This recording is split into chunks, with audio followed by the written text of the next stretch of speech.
Today we're going to continue to think about our key question. To what extent has economic globalisation created an opportunity for countries to develop? In last lesson we looked at China as an example of a country that had really used globalisation to develop. And we saw that China had had massive economic growth. Their GNI per capita has gone up very, very quickly over a very short amount of time. Geographers would call that rapid economic development. But we also need to ask whether this economic development is sustainable. When something is sustainable, it benefits everyone involved with that issue, as well as the economy and the environment. And it has a positive impact on people in the future. So from last lesson,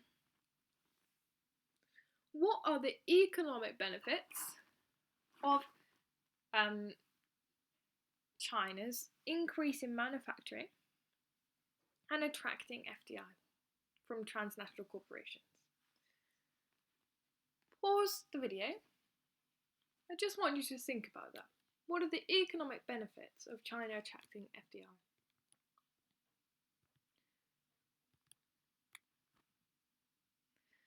Well, it's a multiplier effect.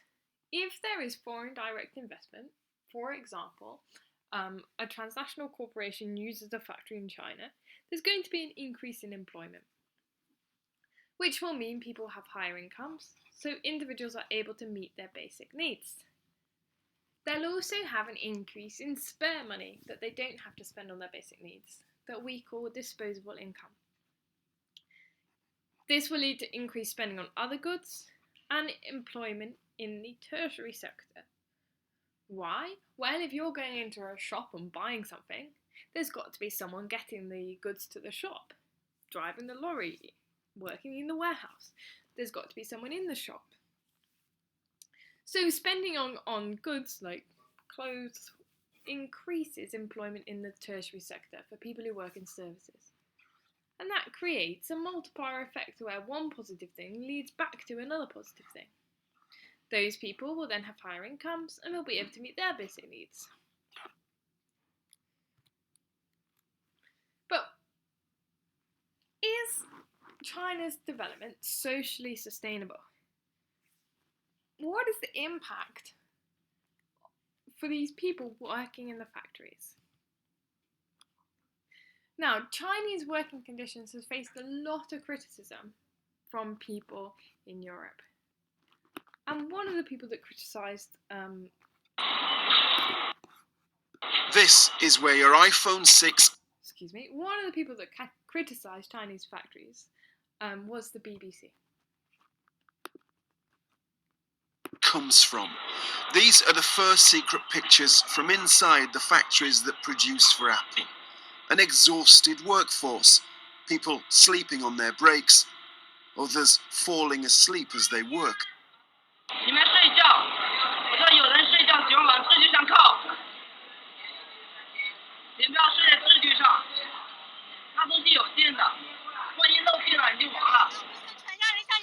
In 2010, after 14 workers killed themselves at another factory producing iPhones, Apple published promises to protect workers. So have things changed? Our undercover reporters got jobs through agencies, and within minutes, Apple's rules were broken. Everyone in China needs to carry an ID card. Our workers' card has been taken. They said they needed to see my ID. When they got it, they didn't return it to me. I demanded that they return it. I felt helpless. They came to work at Pegatron, where iPhones and iPads are assembled. They have to pass a crucial health and safety exam. They will. The answers are chanted out.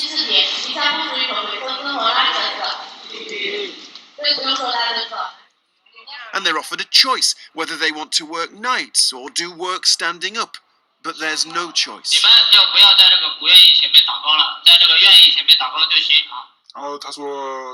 He said if you don't do what the company asks you to do, what is the point of employing you here? Apple told us they've seen no evidence of coaching. On ID cards, Apple says they've done more than any company to prevent the widespread abuse of migrant workers. Once in, our reporters were overwhelmed by the workload.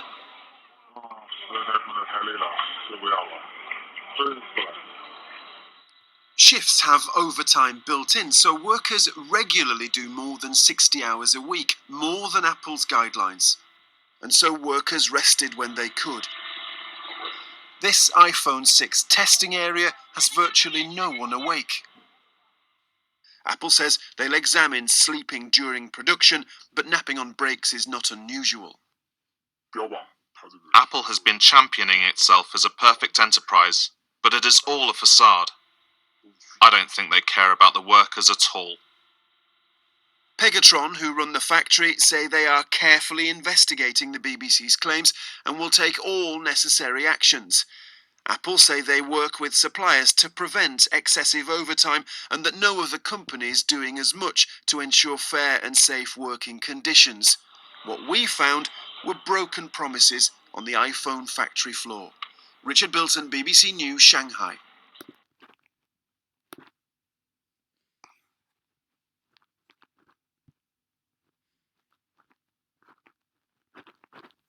Okay, so we can see that the BBC has given some examples of poor working conditions. Working conditions are things that aren't good for workers in Apple's factory. Apple is not the only company that has been criticised for the poor working conditions in their factory. Right, let's see if we can get it back full screen. Bear with me.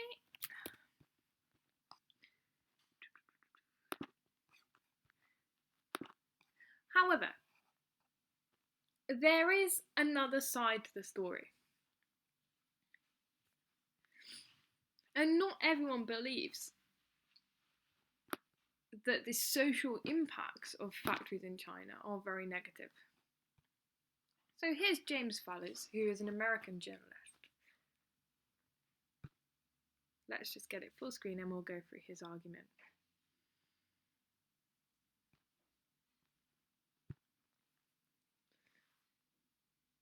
So just take a minute now to read through James Fallows' argument that's on the screen.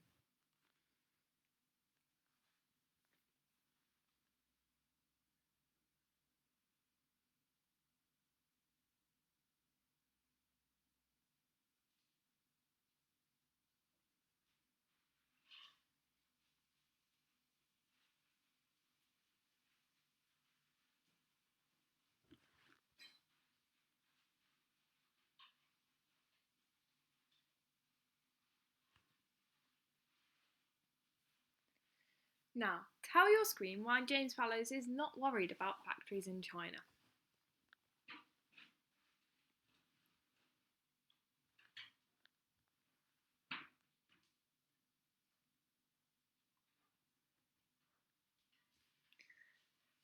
So let's pick through what James Fallows says.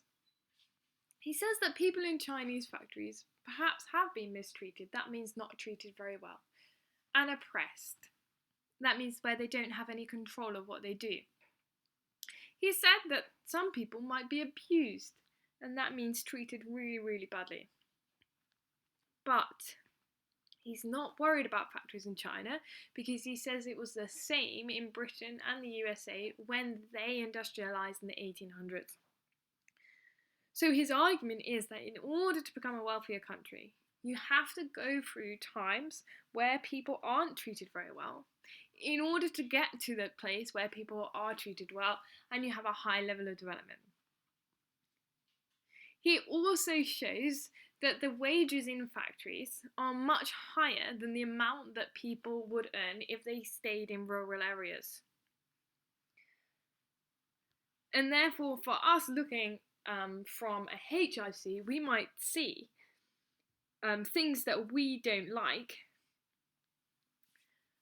but that's because our perspective is different. And his argument is that within China, the conditions in the factories aren't that bad compared to the conditions that people might be working in on farms where they're paid much less. So here's his argument summarised in a flow diagram. The working conditions are temporary, they don't last very long because eventually China will develop. And we can see the start of people moving towards better quality jobs in China now. For example, they're moving towards much more high-tech manufacturing, and we're seeing the growth of the service sector now. So back to the flow diagram. The working conditions are temporary. The UK had poor working conditions when it industrialised, and as China's wealth improves, the conditions will improve. The other side of the argument is that poor working conditions damage people's health. For example, employees can work more than 60 hours a week, so some sleep during production. And we saw that in the video of Apple's factory. There's also a risk of injury on the production line when they're sleeping.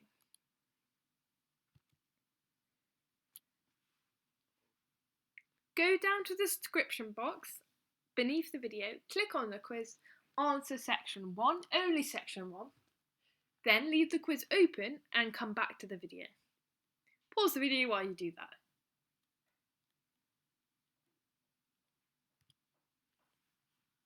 So we've looked at the economic impact of FDI in China, we've looked at the social impact of FDI in China, and now we're going to look at the environmental impact of China's growth. As China's wealth has increased, and we can see that GDP increasing here. So there are two ways of measuring wealth, GNI and GDP. GNI includes goods and services produced abroad. GDP is just things produced within a country. So as China's wealth is increasing, the amount of energy that it's using has also increased. The amount of energy on the graph is shown in the blue bar graph. So in 2003, China was using 50 quadrillion British thermal units of energy. By 2011, they're using over 100 quadrillion British thermal units of energy. So a large increase in the amount of energy that they're using. Where does this energy come from? Look at the graph, then tell your screen where most of China's energy comes from.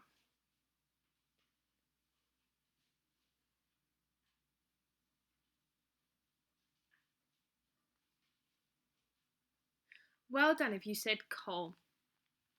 We can see here that the blue section of the graph is coal. And although all types of energy have increased, most of China's energy is still produced by coal. The next biggest is oil and natural gas, and then we have the renewable energies, wind, solar and hydropower. So here are some examples of coal-fired power stations in China.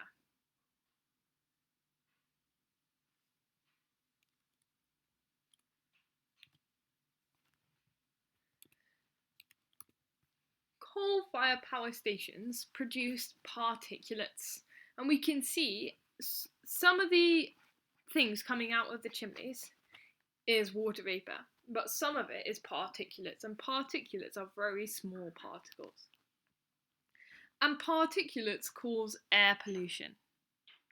Pollution is when a harmful substance is put into the environment. So particulates are a harmful substance that coal-fired power stations release into the air. And particulates have very negative effects on both the environment and on people's health.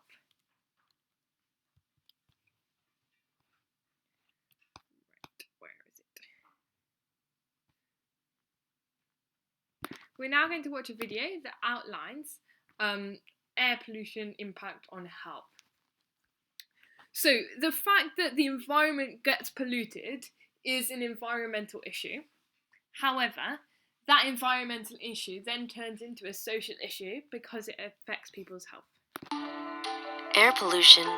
It lurks all around us, preying on the young and old. It slips unnoticed past your defenses and assaults your lungs, heart, and brain. Its deadliest weapons are invisible, poisonous particles that can be as small as a molecule. With every breath, they break through your lungs' protective barriers. There, they trigger inflammation as your system tries desperately to fight back. But these tiny intruders penetrate those defenses, lodging toxic compounds even deeper, sowing the seeds of cancer. They slide straight into your bloodstream, sabotaging your entire body. They inflame and constrict your blood vessels, increasing blood pressure until, one day, causing a stroke. The particle prowlers dislodge fatty plaque that may have built up from your diet. They weave clots that can be deadly blockers of blood flow to your heart or brain. With each new case of heart attack, stroke, lung disease, or cancer, air pollution adds another life to its hit list. Let's stop this invisible killer.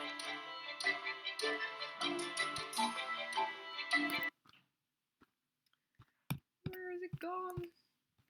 Okay, so air pollution has negative effects on people's health, particularly for their lungs and their hearts. And in 2013, China was picked up in the news because the level of air pollution that they had was very dangerous. And you could see in the air the amount of particulates that were there. Not all of the air pollution that's shown in this video is caused by coal-fired power stations. Some is also caused by factories, particularly steel factories, and by cars. But the biggest cause of air pollution in China is coal-fired power stations.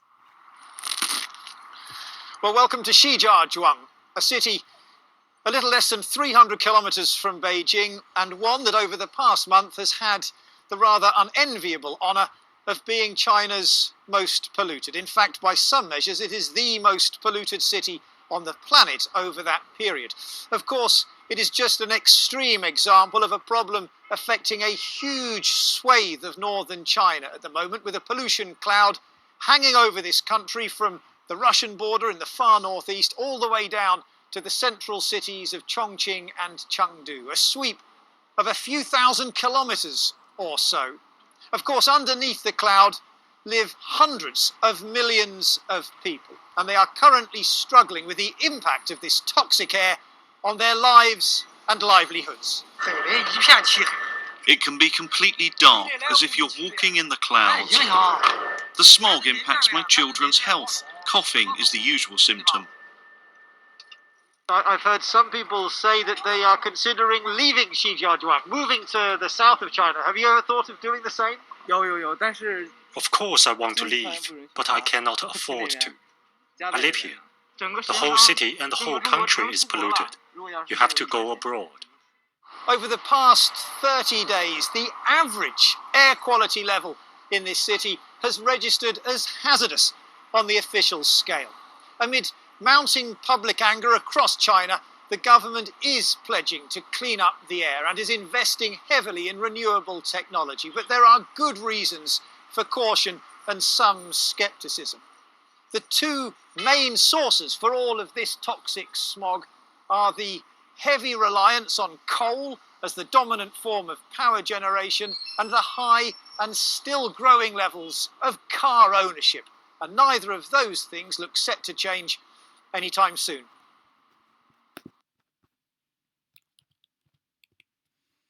Excellent. So now you're going to complete section 2 of the quiz, which will be questions on air pollution in China.